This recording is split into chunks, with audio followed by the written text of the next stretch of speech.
at saka yung mga miyembro natin, hindi po ako magsasawa sa inyo na banggitin at ulit-ulitin yung ating alituntunin. May mga kabro tayo na hindi tumutupad. Gusto ko lang ipaalala sa inyo muli.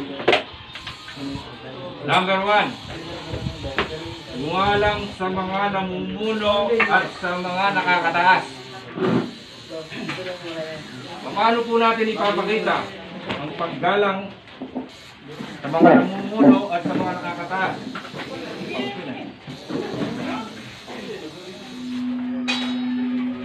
Mga bro, kayo mga bro, halimbawa nakita nyo si founder, nakita nyo kami, o sino man sa amin, hindi po kaya kayo maiiya na kamayan kami at magmano, mga bro? Halimbawa po, nasa umpunan kayo ng mga barkada ninyo. Kayo lang ang miyembro ng Guardians, yung mga barkada ninyo, hindi. Ngayon, napadaan si NCF Jojo, huminto sa tapat nyo, hindi po kaya kayo mahiya na ibigay yung paggalang at pagrespeto sa kanya?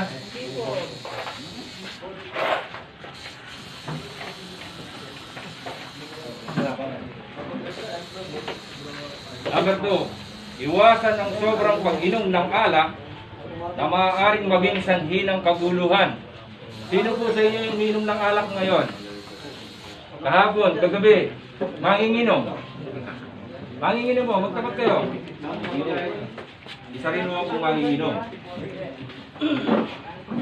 Lahat po kayo ay binibigyan ko ng karapatang uminom, pero wala kayong karapatang malasing.